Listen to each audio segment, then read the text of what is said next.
public school at Myrtle Place, which is a great public school and French immersion program. And after 2 days and a family vote, we took her out of school. And it's not because the school was bad, it really wasn't. It was just because we were aware of all the literature out there that this is not the best way for her to learn. And I'm at home, so we took her out, and now we're basically unschooling. Which means, it can mean a lot of things. It's a very broad category, but the main thing is that we're facilitating child-led learning in a way that any books, materials, experiences, or curriculum we use serve rather than dictate Emma's interests and rate of learning. So, by the way, can you hear me, kids? Should I get on the microphone? Yeah. Okay. Yeah, thanks, that's great.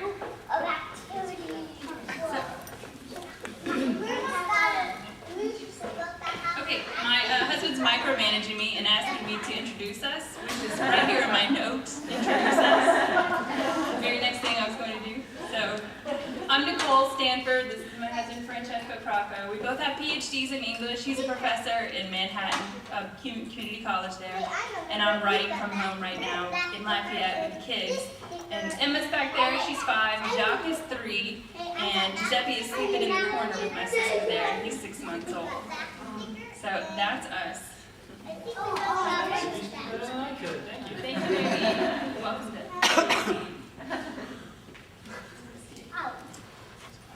All right, so my specialties, well, Frank's going to tell you about what he does, but my specialty basically was when kids had gone all the way through the public schools and they got to my classroom, my expertise was helping them wake up and learn to use their agency again. Okay, I'm going to have to come out and yell because I just have to teaching in the classroom. So when they got to my classroom, that's when I tried to wake them up and help them involve themselves. I taught freshman comp, which was my favorite because I would help kids pick out their careers, what they were going to major in, and how to write, how to express themselves. And so that took a lot of waking them up because they were like, what's the right answer? Just tell me what to say and I'll say it. And I was like, no, you can't do that in freshman comp. Just tell me what you think. But then we thought, what if we never had to do that? What if we never had to put Emma in K through 12 and she never had to learn how not to say what she thought? What if we could just skip that whole part? So that's how we delved into unschooling. One of my passions is helping people make good decisions. And as I spoke with different friends about Emma's schooling, I realized there are a lot of myths out there about education. And I want to clear those up so that parents who care about educating our kids for a better future, in some cases people who had children because they hope to make a better future, are equipped to make good decisions about their children's education. So thanks for coming, y'all. This is kind of this has been an ongoing conversation for me. Some of it may be repeats for y'all. And like I said, my expertise is college, not K through 12. So some of the questions that you may have at the end, I'm probably going to refer to people who are more experienced with it. So first of all, no pressure with your decisions, at least not right now. The thing that counts the most is your home practices across the board. So your home literacy practices, your politics, religion, your discipline style, your drug use or you don't use drugs, your socialization habits, so on. This is always going to overshadow school practices or whatever they learn at school in the long run because the institution of family is eminently more normalizing than schools are. So, and that's assuming there's not abuse involved or some kind of trauma that makes your kids want to dissociate from you. So this is not going to be a fear-based discussion. This is going to be hope-based. Whatever schooling you do now or do later, the most important thing is what you do at home. Which leads us to our first myth. Myth 1, I'm going to be talking about myths. Schools enable social mobility. The reality is schools are like equal signs. Whatever social class you're born into, the school sorts you and tracks you into positions that are appropriate for that social class. So unless you dissociate from your parents in some way or from your family in some way, you can really climb the ranks and use school to get ahead or to change to another class, but that's the exception. Schools do not enable social mobility. If you're happy with everything as is in the current economy, great, go for public schools. But if you're not happy with everything as is, public schools, you don't want to particularly. Or actually you can. I'm kind of going against what I said earlier. What happens at home really is the most important thing. But if you want to kind of like conscientionize your kids, raise their awareness, and think for something better, then think about educational alternatives. But let me be clear, first of all, why I'm not happy with our socio-political system as is and why I push for social change. The rules of our economy, just like monopoly, they currently are set up to elicit and reward behaviors and values that we don't espouse, mainly a kind of sociopathic survival of the fittest mentality, taking advantage of people. A CEO wins the game if he or she can hurt other people, gouge contractors, find a sweatshop that pays people a wage they can't live on, prosper by taking advantage of other people's poverty or misfortune. There's nothing wrong with friendly competition, but if you lose in our economy, you can actually die. You can't cover health costs. Maybe you can't get foods that you need to sustain your health. You can get kicked out of your home. These are basic needs for survival. So those aren't our values. I've seen a lot of parents in here tonight interrupt our children as they're playing to remind our kids to share, to take turns, to be kind, to be fair.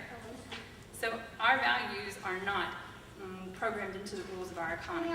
That's the most basic way to put it. The rules in our country can easily be set to reward behaviors in line with our values, where we benefit when we treat people with fairness and kindness. For example, the co-op business model, which I'll come back to later, where the business is owned by the employees and everyone shares the profits equally. That means that it's in everyone's best interest not to screw each other over. Myth 2, education is the answer to the world's problems. I love this quote. When it does not please us, we call it propaganda. When it pleases us, we call it education. Education is never neutral. It always has some kind of imagined goal. For example, Sunday school versus a tutorial on your phone when you get a new app. It's always directed towards something. It's kind of like when someone says, I have a diet, or they're on a diet. What diet? Is it paleo? Is it vegan? Is it low fat? You know, it could be a lot of different things. So education, same thing. When people say, mention, we need education, say, which kind of education? So in the past, here in the United States, first we had, when public schools were instituted, we had factory education, the factory model, because all education is based on assimilating students into a certain business model. So kids were taught the skills they needed to be factory workers, which was sitting still, sitting quietly, direct obedience from somebody. You don't get to set your own hours, you don't get to set your own rates. And then we transitioned into the corporate model around the turn of the century. This was a little more progressive. And you can see that links to corporations, where you don't need direct supervision.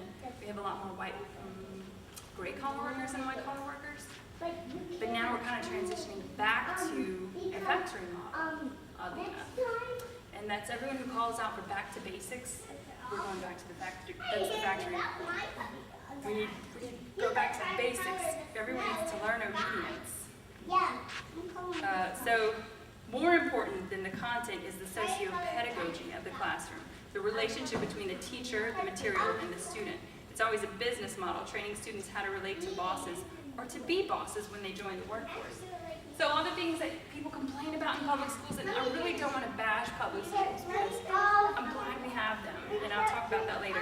The things that we hate about public schools is recesses are disappearing, backpack injuries, we sit in desks all day, homework load that goes till after supper, Common Core, bad nutrition, the hours, that's mine. Shootings now, and how boring it is. How our kids are trained to sit still while they go somewhere else. They go somewhere else in their imagination. That's not only a school problem, that's a societal problem, because when people get jobs, they're often like that. So we're just training students for what they're going to go into. Okay, so education isn't the answer to the world's problems. It's actually the Trojan horse of empire now, along with democracy. Just like how spreading civilization and spreading Christianity used to be code for taking over other people's countries, governments, and resources. Myth 3, children won't learn anything without school or someone directing them about what to learn. Kid nature, whether by God's design or by evolution, is totally to teach themselves and prepare themselves for whatever they see adults doing in their economy. You can't stop them. They learn by curiosity. It's so programmed into them. That's why they follow you around the kitchen and say, why this, why that, why this? You know, ad nauseum at some point. But for the tasks they see adults doing, they invent and select games that train themselves to get good at those. So if your kid wants to sit on an iPad all day, it's probably because your kid noticed that or she is growing up in a technocratic society and will need computer skills when they get older. Longitudinal studies of kids from play-based and academic-based kindergarten Head Start programs show that kids do better when they're allowed to play because they teach themselves better by playing. By 6th grade, if they had like a Head Start program or they had switched to an academic-based kindergarten really early, kindergarten and 1st grade, by 6th grade they score lower than all the other kids. And the reason why is because they learned a bad neural pathway to that. They weren't ready developmentally to learn that information. So they learned it because they had to, because they were going to get punished if they didn't. But they learned it by association and all kind of tricks and stuff instead of intuitively. And they stick with that neural pathway for the rest of their lives. It's really hard to undo. You have to consciously undo it. You have to consciously learn a new pathway. So it's best to just wait until they're ready to learn it. And while you're forcing that thing that they're not curious about on them, you're wasting all that other curiosity where they can master something else so quickly because they're ready for it. So you can identify what they're interested in, follow their interests. I think an alternate name for this myth is, how will you make sure she learns math? Hey, they've still got parents. We can help them figure out just how much math they need for their college or careers and later on. But for now, they don't need to learn math. They don't need to learn math until they're developmentally ready. Or they're going to learn it in the tasks like as they convert grams to whatever. I don't know, cups and everything. We don't have a name for that, right? Ounces. Ounces. The ounces would cover everything, like cups and teaspoons and all that. They're vaguely related. Okay. But not, it's clumsy. European to American. Yeah. Did y'all see the video about the girl who says, I don't speak European, or whatever? She's like, I speak fluent American.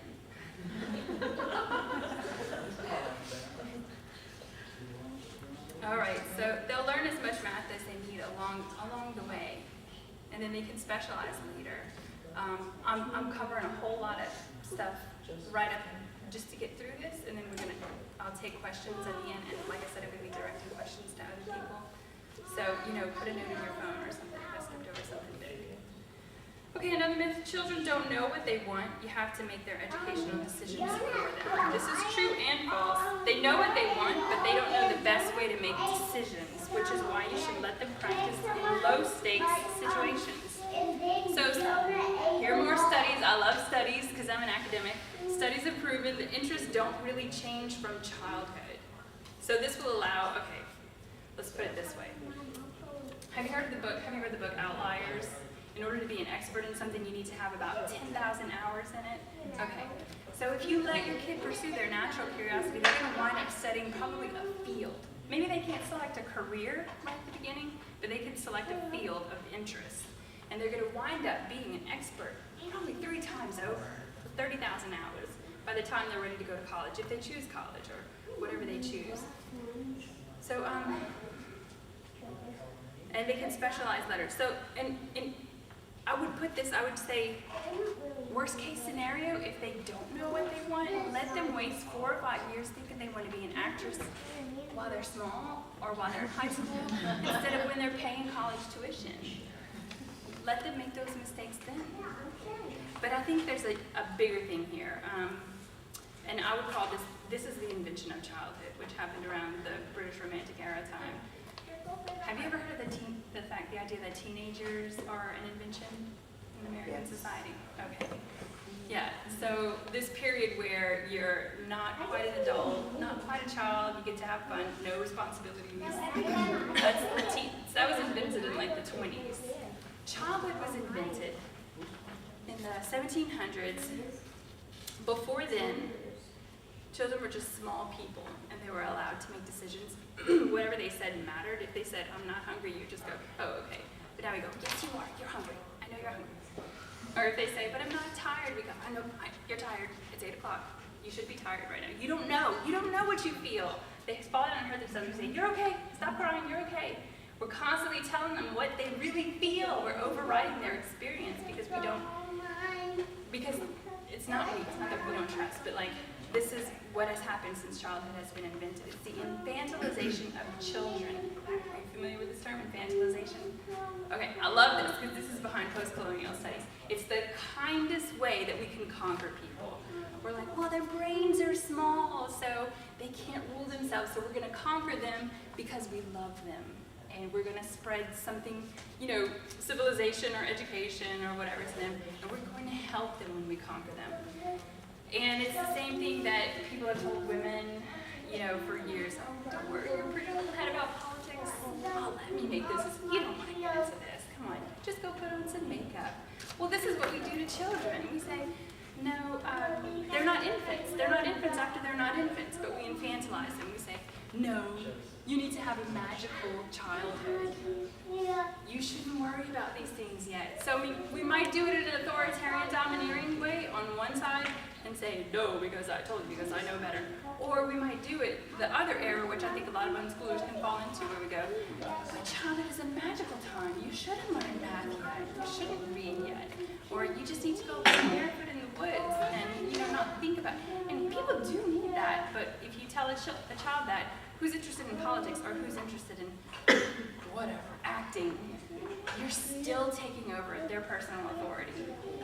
And we say we're doing this in their best interests, and that's also what we say when we conquer countries in the Middle East. We're doing this in their best interests.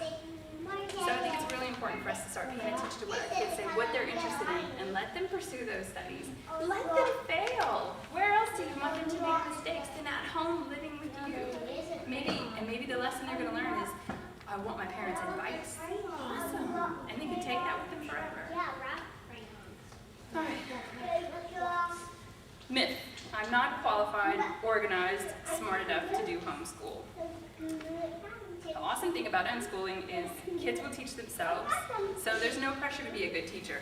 Really, the thing you need to be is a good learner, because what the kids need to see modeled is someone who knows how to self-teach, how to learn, how to find resources. Okay, Jacques is so interested in dinosaurs. All right, so the first thing I'm teaching him is there's this one section in the library where we go where you are going to be so happy.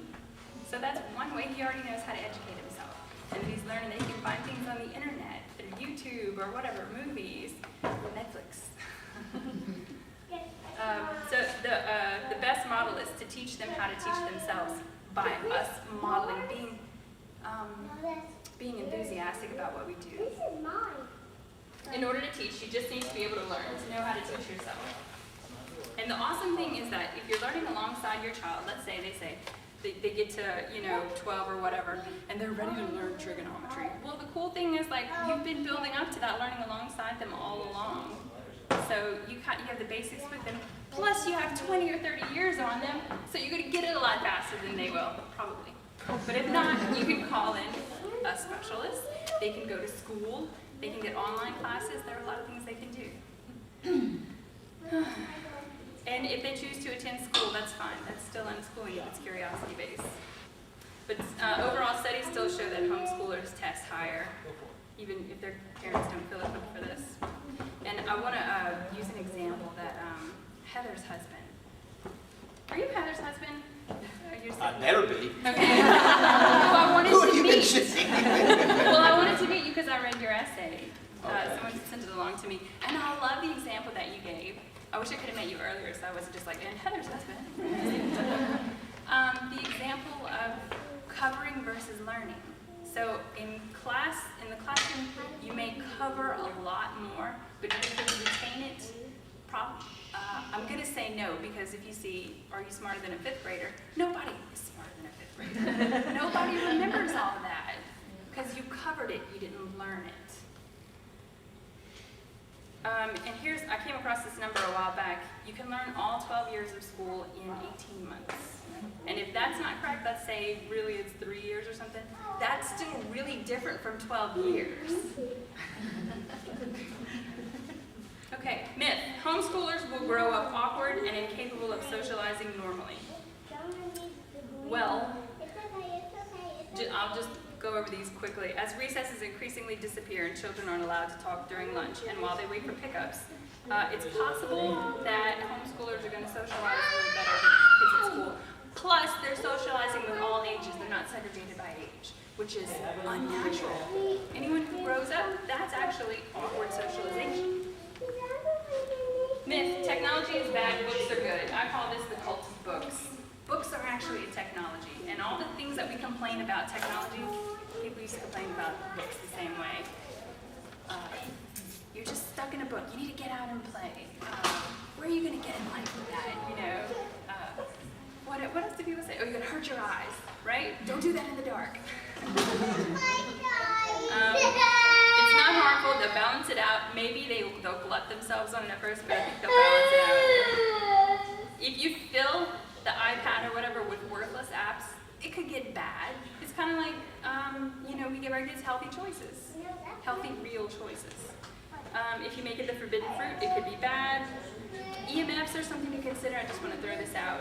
It's a lot like artificial light. It can screw up our biorhythms. The electromagnetic frequencies might mess with our rhythms because we're used to the electromagnetic frequency of Earth, not electronics.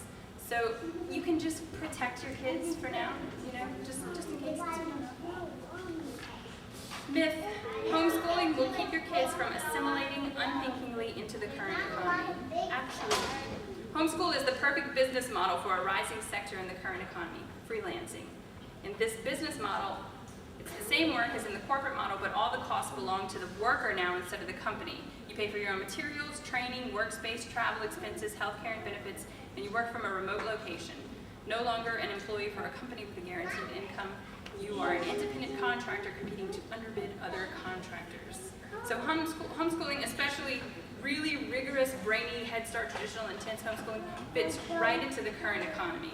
The public school system has even created homeschool options within its system. So you're not really going against the system if you just homeschool. You're also not really going against the system if you unschool, because your kids are going to integrate into the economy just fine. So you have to think past that. I'll get into that. Well, I'll get into it now. Myth: providing alternative education for our children today will change the world tomorrow. If you unschool now, it doesn't mean that kids are going to grow up with revolutionary way of seeing things. The key is teaching healthy dissent and negotiation instead of obey-rebel paradigm, especially at home. So, number one, spot when they show signs of dissent, like fits, whining, lying, saying no, and just help them do it in a more productive way, instead of saying, no, obey me. Because the problem we have, I think, in society is that we don't know how to change. A lot of us want to change, but we don't know how to change. We vote, we form new parties. We don't really know what to do beyond that. Maybe a couple protests, you know? But we don't really know how to dissent productively in a way that's going to change society. And if we model this for our kids by, we take on their responsibility of being the authority, and when they do something that, to indicate that they're not happy with our decision, we can encourage them to challenge us and negotiate with us, instead of us, you know, continuing that old model of like, no, you must obey me, and if you're rebelling, you will be punished. We can encourage them to dissent productively. And I think this actually lines up with the Montessori. Well, it's giving them real choices in the Montessori. Actually, I'm not going to go there, but we'll talk about all that stuff later. So, alternative education. All right, another myth: opting out of public schools by homeschooling is giving up on public schools instead of fighting for them. The public school system was designed to take corrections into its job training models. Right now, schools are increasingly moving towards equipping students for freelancing, information industry, service industry, and unemployment, prison, or military. But there is a huge response from Americans to push off from these restrictive options and create new economic options. Co-ops, where employees own the business and decisions and can make sure that everyone gets a fair wage and working conditions. Local artisanal work that supports local economies and communities, where we, the consumers, are willing to pay a slightly higher price because we care about the neighbors we're buying from. I personally predict that Lafayette is getting stronger and stronger in this vein, since Cajuns have traditionally been clan-based and are still so community-oriented. These recent movements are super interesting to me because they are grassroots movements not bought by wealthy capitalists, which is usually how education transitions. Also how the economy transitions. Capitalists pay for it. I just threw that word out there. As giant numbers of adults push for changes in the economy, schools will adjust to train students this way. Schools are always a reflection of the economy, a mirror image even if delayed a little bit. Like, I would say, a weather report. You walk outside, your phone says it's not raining, but you're like, that's definitely raining. So sometimes public schools need corrections. They need information from people to say, guess what, it's raining in this area. And then they go, oh, okay, we're going to adjust our model. So public schools are built to take corrections, but they normally get their corrections either from people who are deciding to reprogram the economy or from people when they see a vast movement happening, like homeschooling or unschooling, and they say, this is the future of the economy, so we need to adjust ourselves. So we're not giving up on our public schools by doing that. We are, well, personally, I want to provide feedback. I would keep going with that. So that's why I'm proposing using the business co-op as a model for education co-ops. Like I said, education is always a business model. So if you use the co-op as the business model for your education, you're training your kids how to make the rules work according to our personal values. And the cool thing is it works in the economy, because we can't force our kids to change the economy if they don't want to. That's also usurping their personal autonomy. But we can encourage them to, but it's their choice. But a co-op would work in the current economy, and it can also be a bridge to another economy. Because all you have to do is make it bigger and bigger and bigger, and then you have a great government system. So things are really ripe for change right now. There are a lot of signs that the economy is in transition, and I can chat about any of these things later, and I can also give you some academic citations and stuff if you want to look up any of this later on. 20 years ago, I would have made a different decision about how to educate my kids because there weren't all these signs of upheaval. But at this point, things are up for change, and we have way more power than we know. So I think it's wise to start a huge movement training kids for a co-op model. One idea we're throwing around is, right now, we want to link up with people just so that we have a kind of a co-op model for now. We don't know what we're going to do with them in the future. We don't know what we're going to do with the other kids. But for now, we're unschooling. Next year, this may be totally different because there's the Montessori school here. There's Chantal says he is starting up the Sudbury School, which you can talk about later. And they're alternative schools. Okay. Yeah, well, there you go. So we don't know where we're going to wind up, but this has been our journey. And these were some of the things that I was noticing, those myths along the way, and that's what I really wanted to tell all my friends about as you're making decisions for your children so that you're educated. That word, begin by educated. What I mean is you are aware of what happens, the mythology behind all this stuff. So, again, I'm Nicole, and Frank's going to talk next. And come chat with me after the Q&A if you have any thoughts. Thank you.